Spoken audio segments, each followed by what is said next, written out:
हमारे चैनल को सब्सक्राइब करें और बेल नोटिफिकेशन को ज़रूर दबाएं। ज्योतिष रतन केंद्र चैनल पर हमारे आप सभी प्रिय दर्शक गणों का बहुत बहुत हार्दिक स्वागत और अभिनंदन। प्रिय साथियों, मैं हूं आचार्य पंडित सर्वदानंद शर्मा। मेरी ओर से भी आप सभी को एक बार फिर प्यार भरा नमस्कार। साथियों, आज की जो चर्चा है ये आपके अपने मंथली राशिफल को लेकर के है और ये मंथली राशिफल है जुलाई 2024 का।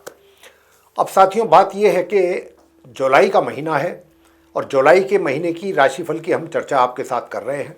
तो पहले तो ये बता दें कि आज जो हम चर्चा आपके साथ करेंगे वो करेंगे कर्क लगन राशि के जातकों के विषय में, यानी कि जिनका कैंसर असेंडेंट बनता है। तो कर्क लगन राशि के जातकों के विषय में बात होगी। लेकिन अब आपके विषय में जो हम चर्चा करेंगे, अभी बात करेंगे कि भाई भिन्न भिन्न क्षेत्रों में आपको किस प्रकार के परिणामों की प्राप्ति के योग बन रहे हैं या बनेंगे, तो वो किस आधार पर हम करेंगे? वो करेंगे हम ग्रहों की स्थिति के आधार पर। तो ग्रहों की स्थिति जैसी रहेगी जुलाई के महीने में गोचर में आसमान में, उसी के आधार पर आपको रिजल्ट्स की प्राप्ति होती है। आपको मतलब सभी को, चाहे उसमें हम हों, आप हों, जो भी हैं इस संसार में, क्योंकि हमारा पूरा जीवन और हम लोग ग्रहों के पूर्ण रूप से अधीन है, उनके नियंत्रण में है।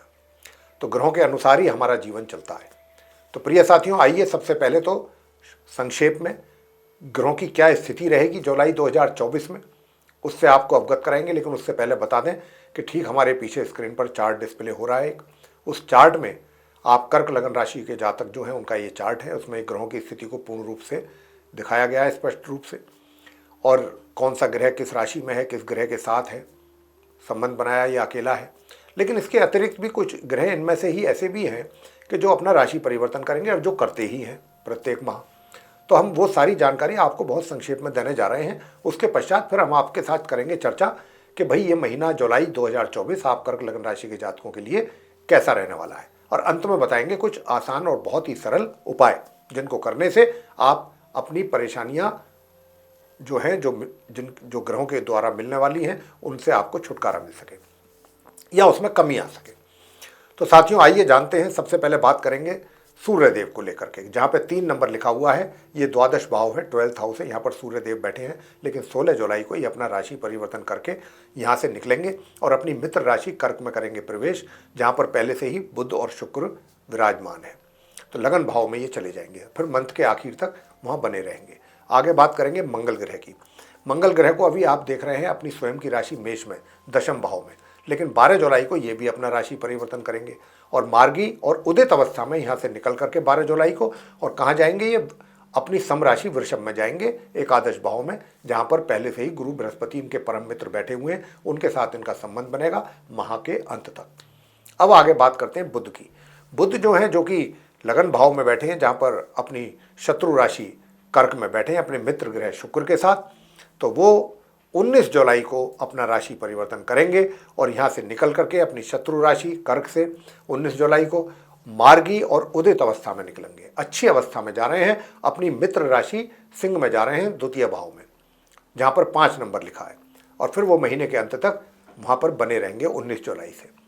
अब आगे बात करते हैं गुरु बृहस्पति की।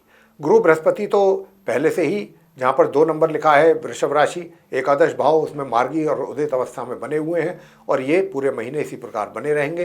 और जिसमें कि मैंने कहा कि 12 जुलाई से महीने के अंत तक इनका अपने परम मित्र मंगल ग्रह के साथ भी संबंध बनेगा इसी घर में। अब बात कर लेते हैं शुक्र की। शुक्र को आप देख रहे हैं लगन भाव में बैठे हुए अपने मित्र ग्रह बुध के साथ कर्क राशि में। तो साथियों, बताना चाहेंगे कि ये शुक्र जो है यहाँ पर महीने के आरंभ से नहीं है, ये यहाँ पर 6 जुलाई को आ रहे हैं। 1 जुलाई से 6 जुलाई तक तो ये अपनी मित्र राशि मिथुन में रहेंगे अपने शत्रु ग्रह सूर्य के साथ। लेकिन 6 जुलाई को ये वहाँ से निकल करके द्वादश भाव से और ये लगन भाव में आ जाएंगे अपने मित्र ग्रह बुध के साथ अपनी शत्रु राशि कर्क में। और ये यहाँ पर जो है 6 जुलाई से लेकर के और फिर ये 31 जुलाई तक बने रहेंगे। और जब ये यहाँ पर आएंगे तो ये आएंगे मार्गी और अस्त अवस्था में। लेकिन आते ही 7 जुलाई को ये उदय हो जाएंगे पश्चिम में, और फिर 7 जुलाई से 31 जुलाई तक मार्गी और उदित अवस्था में ये यहाँ पर लगन भाव में बने रहेंगे। 31 जुलाई को ये फिर यहाँ से अपना राशि परिवर्तन करके और अपनी शत्रु राशि सिंह में प्रवेश करेंगे, द्वितीय भाव में, सेकंड हाउस में, जहाँ पर 5 नंबर लिखा है। अब बात कर लेते हैं प्रिय साथियों केतु की। केतु जो है वो 3rd हाउस में है आपके चार्ट में, जहाँ पर 6 नंबर लिखा हुआ है। ये सिंह राशि है, उनकी सम राशि है और ये इसी राशि में पूरे महीने बने रहेंगे। आगे बात करेंगे राहु की, तो राहु भी जो है 9वें भाव में अपनी सम राशि मीन में बैठे हुए हैं और ये भी इसी प्रकार बने रहेंगे पूरे माह। अब बात करेंगे अंत में शनि की, तो शनि के लिए बताना चाहेंगे कि वो अपनी स्वयं की राशि कुंभ में है, 8th हाउस में, अष्टम भाव में, और ये पूरे महीने इसी प्रकार बने रहेंगे इसी राशि में। किस स्थिति में रहेंगे? ये वक्री और उदित अवस्था में, यानी कि उल्टी चाल चल रहे हैं। ये इनकी चाल उल्टी है अभी वर्तमान में, लेकिन ये अस्त नहीं है, उदित अवस्था में है। तो ये है ग्रहों की स्थिति। इन्हीं ग्रहों की स्थिति के आधार पर आप कर्क लगन राशि के जातकों को जिस प्रकार के परिणामों की प्राप्ति होने जा रही है जुलाई 2024 में, अब हम उसकी चर्चा आपसे करने जा रहे हैं अलग अलग भिन्न भिन्न क्षेत्रों में। सबसे पहले बात करेंगे आपसे आपके कार्य क्षेत्र को लेकर के। प्रिय साथियों, मैं बताना चाहूँगा कि जो आपका वर्क प्लेस है, यानी आप चाहे रोजगार में हैं या फिर आप व्यापार कर रहे हैं, जो भी कर रहे हैं, तो बहुत अच्छी पंच महापुरुष राजयोग का रोचक योग बना हुआ है। तो 1 तारीख से लेकर 12 जुलाई तक बहुत ही सुंदर परिणामों की प्राप्ति के योग आपके अपने वर्क प्लेस पे आपके लिए बन रहे हैं। बहुत अच्छे परिणामों की प्राप्ति आपको होने जा रही है अपने वर्क प्लेस से रिलेटेड, और बहुत अच्छे उन्नति के योग बन रहे हैं। लेकिन इतना ही नहीं है कि बात 12 जुलाई तक खत्म हो जाएगी। 12 जुलाई को जब इनका राशि परिवर्तन हो जाएगा, ये अपने मित्र ग्रह बृहस्पति के साथ चले जाएंगे वहाँ पर, तो वहाँ पर भी जाकर के ये बहुत अच्छा योग बनाएंगे और भाग्य में आपके वृद्धि होगी। और ये जो आपको उन्नति और सफलता का जो दौर है ये चलता रहेगा पूरे माह। और इतना ही नहीं, आपको आय, इनकम, वो भी बहुत अच्छी मात्रा में होगी। इनकम भी होती रहेगी, लेकिन क्या होगा कि 1 तारीख से 6 तारीख तक का जो समय है, जो इनकम होगी उसमें खर्च भी विशेष रूप से रहेंगे, और ये खर्च जो विशेष रूप से रहेंगे ये आपके अपने ऊपर अधिक रहेंगे। हालांकि 6 तारीख के बाद से, 6 जुलाई के बाद से खर्चों में आपके निश्चित रूप से कमी आएगी और माह के अंत तक आपका जो धन का आगमन है वो बना रहेगा और धन आपके हाथों में भी बना रहेगा।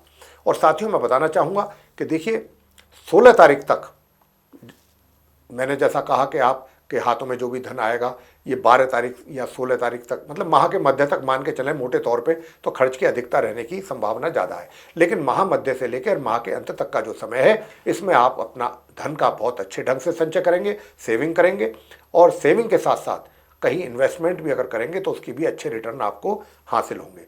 बस इतना ध्यान रखिए कि माह के मध्य तक आपको आँखों से संबंधित समस्या हो सकती है, उसका आपको ध्यान रखना है। प्रिय साथियों, जहाँ तक स्वास्थ्य का प्रश्न है, तो स्वास्थ्य भी आपका माह के मध्य तक कुछ ज़्यादा ही प्रभावित रह सकता है। वैसे तो ओवरऑल पूरे महीने ही आपका स्वास्थ्य जो है वो थोड़ा सा सामान्य या सामान्य से नीचे रहने की संभावना है, तो हो सके तो अपने स्वास्थ्य का अधिक ध्यान रखिएगा। वैसे उपाय तो हम निश्चित रूप से आपको बताने जा रहे हैं।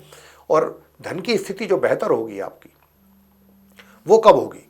धन की स्थिति प्रिय साथियों बेहतर होने जा रही है, मैंने बता भी चुका हूँ कि ये माह मध्य से हो रही है, और आप काफ़ी रोमांटिक मूड में भी रहने वाले हैं, बहुत अच्छे रोमांटिक मूड में रहेंगे। पारिवारिक संबंध आपके बहुत अच्छे रहेंगे। पारिवारिक संबंधों के साथ साथ आपका एक तरीके से जो वैवाहिक संबंध है, वैवाहिक संबंध भी आपके बहुत मधुर रहने वाले हैं, पूरे महीने रहने वाले हैं।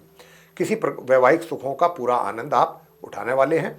और मैं आपसे ये भी बताना चाहूँगा प्रिय साथियों कि जो आपके घर के बड़े हैं, पारिवारिक संबंध तो अच्छे रहेंगे, लेकिन जो घर के बड़े हैं उनके साथ थोड़ा सा उनके प्यार और स्नेह में कमी का एहसास आपको या अनुभव आप करने वाले हैं।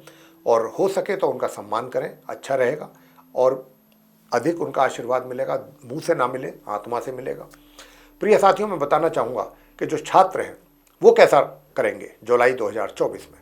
तो 12 जुलाई से लेके, यूँ तो 1 जुलाई से ही कोई समस्या नहीं है, 1 जुलाई से पूरा महीना ही आप बहुत अच्छी परफॉर्म कर रहे हैं, बहुत अच्छे परिणामों की प्राप्ति आपको होने जा रही है।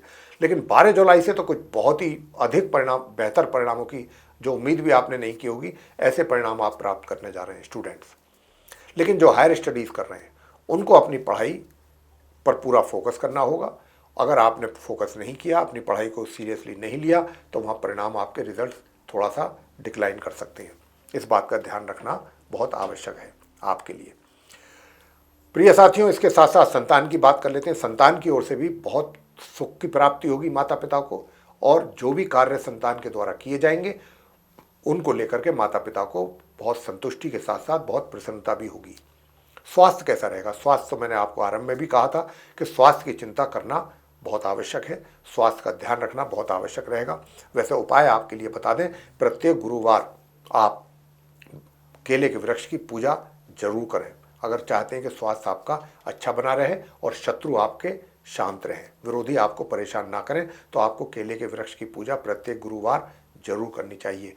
और साथियों मैं बताना चाहूँगा कि हो सके तो केले जो होते हैं, पीला फल का दान आप करें, केले बांटें, बच्चों को बांटें, गरीबों को बांटें, ये आप उपाय करें। और माँ दुर्गा सप्तशती का पाठ बिल्कुल करना ना भूलें, वो जरूर करें, नित्य प्रतिदिन करें, यही आपके लिए उपाय है। तो प्रिय साथियों, ये था आप कर्क लगन राशि के जो जातक हैं उनका मंथली राशिफल जुलाई 2024 का। अगर आपको ये पसंद आया है तो आप इस वीडियो को लाइक करें, चैनल को भी सब्सक्राइब करना ना भूलें, अधिक से अधिक मात्रा में वीडियो शेयर करें ताकि दूसरे लोग इसका लाभ ले सकें। और अगर आप चाहते हैं कि आने वाले दिनों में जो भी वीडियोस हमारे बनेंगे वे सारे वीडियोस आप तक आसानी से पहुंच सकें और आप उनका भी लाभ ले सकें, तो फिर बेल आइकन जरूर पुश कीजिए। साथियों, इसी के साथ अब अपने इस कार्यक्रम का समापन करेंगे और अपनी वाणी को देंगे विराम और अपने आप सभी प्रिय दर्शक गणों से लेंगे इजाज़त। तो आप सभी का सहृदय बहुत बहुत धन्यवाद। जय माता दी।